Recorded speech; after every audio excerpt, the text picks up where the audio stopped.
અમરેલી જિલ્લાના લાઠી શહેરમાં આરામ ફરમાવી રહેલા હજરત શાહગોરા પીરનો ઉર્સ મુબારક આન બાન અને શાન સાથે ઉજવવામાં આવેલ સંદલ શરીફ, કુલ શરીફ, કુરાનખાની અને મિલાદ શરીફ સહિત વિવિધ ધાર્મિક કાર્યક્રમો પણ રાખવામાં આવેલા હતા. ગુજરાતભરમાંથી મોટી સંખ્યામાં અકીદતમંદોએ આપેલ હતી હાજરી. દિલાવર બાપુ ચિશ્તીના સાહબજાદા દાદા બાપુ અને નિઝામ બાપુની નિગરાનીમાં હઝરત શાહગોરા પીરના આશિકો દ્વારા છેલ્લા એકાદ સપ્તાહથી તડામાર તૈયારીઓ કરવામાં આવી રહેલી હતી.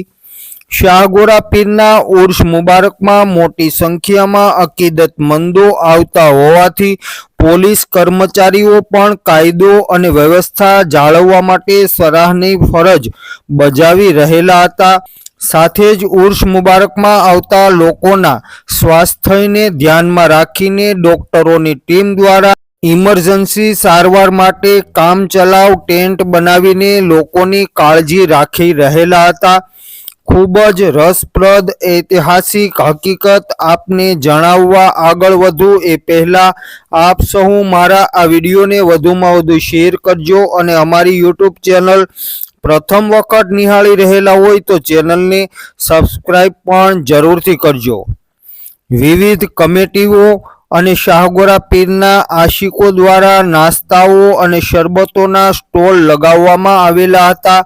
લાઠી શહેરના ઇતિહાસ સાથે જોડાયેલા હઝરત ગૌસ અબ્દુલ વહાબ ઝકરિયા મુલ્તાની બાહુદ્દીન પીર અને હઝરત શાહગોરા પીરની વાત કરીએ તો આજનું લાઠી શહેર એક સમયે ધુતારપુર નગરી તરીકે પ્રખ્યાત હતું. આ નગરીમાં ગાંગલી ગાચણ નામની એક ડાકણ અને તેના 100 જેટલા ભૂતોની માયાવી શક્તિથી લોકો ખૂબ પરેશાન હતા. હઝરત બાહુદ્દીન પીર ઓરતથી પડદો કરતા હતા. ગાંગલી ગાચણના ત્રાસથી લોકોને મુક્તિ અપાવવા માટે હઝરત શાહગોરા પીરને લાઠી શહેરમાં આવવાની દાવત આપવામાં આવે છે. અમુક સમયના અંતે શાહગોરા પીર લાઠી ખાતે આવે છે અને ગાંગલી ગાચણ અને તેના માયાવી ભૂતોની સેનાની સાથે લડાઈ પણ કરે છે. માયાવી ભૂતોની શક્તિ અલ્લાહના વલીની કરામત આગળ હારી જાય છે. મોટા ભાગના ભૂતોને નેસ્ત નાબૂદ કરવામાં આવે છે. ગાંગલી ગાચણ હિદાયતનો રસ્તો પસંદ કરે છે. લાલિયો ભૂત હઝરત શાહગોરા પીરનો શાગિર્દ બને છે, સેવક બને છે. સમય જતા શાગિર્દ બનેલ લાલિયો ભૂત શાહગોરા પીરના હુકમથી હાલ જ્યાં દરગાહ આવેલી છે એની નજીક એક જ રાતમાં વાવ બનાવી નાખે છે. આ સત્ય હકીકત પણ આપ સૌ જાણતા હશો, જેના વિશેનો એક નહીં અનેક વિડીયો અમારી યુટ્યુબ ચેનલ ઉપર અપલોડ કરેલો છે.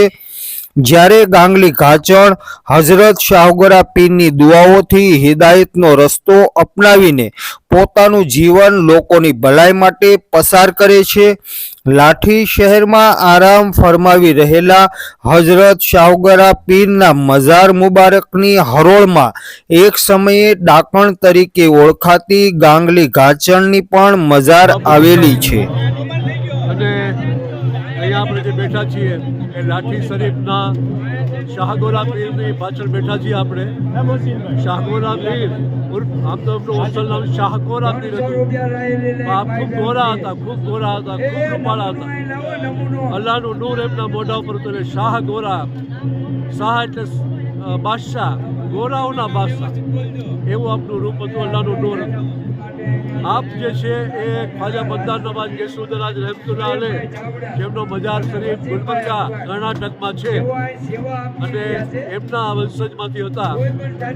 આપ ત્યાંથી દીન ઇસ્લામની ખિદમત કરતા કરતા કેટલા રાજ્યો વટાવી અને આ ગુજરાતમાં આવ્યા. પહેલો મુકામ અહીંયા ધંધુકા કર્યો અને ત્યારબાદ અહીંયા લાઠી શરીફ અને અમરેલી ખાતે આવ્યા. આજે પણ એમના વંશજો જે છે એ ધંધુકા અને અમરેલી ખાતે છે. અમરેલીના જે મશહૂર પીર દિલાવર બાપુ જે આજથી 5 વર્ષ પહેલાં પડદો કરી ગયા, એમના સાહેબજાદાઓ સૈયદ દાદા બાપુ, પીર દાદા બાપુ અને સૈયદ પીર નિઝામ બાપુ આજે આ સાગોરા પીરની ખિદમત કરે છે. અમને એમના વડપણ નીચે એમની સરપરસ્તીમાં આ બહુ ભવ્ય બજાર બનાવવામાં આવ્યો છે. આ બજાર લગભગ હજારો નહીં પણ લાખો રૂપિયાના ખર્ચે તૈયાર થયો છે અને જેની ડિઝાઇન એમના દાદાના જે બજાર છે મતદાર નવાજ ગેસુદરાજ એ બજારની પ્રતિકૃતિ છે. અને આ બજાર ઉપર જે આક્ષેપવાળા એટલે ભૂત બલાવાળા અહીંયા દૂર કરવામાં આવે છે. અલ્લાહે એમને એવી બક્ષિસ આપી છે. ના જે બે ઓલાદ હોય છે એને અલ્લાહ ઓલાદી અર્તા કરે છે સાગોરા દાદાના વસીલાથી. અને દર આપણે જેને કહેવાય કે ઈદના બીજા દિવસે એટલે સવ્વાલ મહિનાના બીજી તારીખે અહીંયા ધામધૂમથી ઉર્સ મનાવવામાં આવે છે. અને ધોબી ઘાંચી અને દરેક મુસલમાનો અને હિન્દુ ભાઈઓ પણ આ ઉર્સમાં ભાગ લે છે અને રંગે ચંગે આ ઉર્સ ઉજવવામાં આવે છે અને લોકો અહીંયાથી ફેજિયાબ થઈને જાય છે.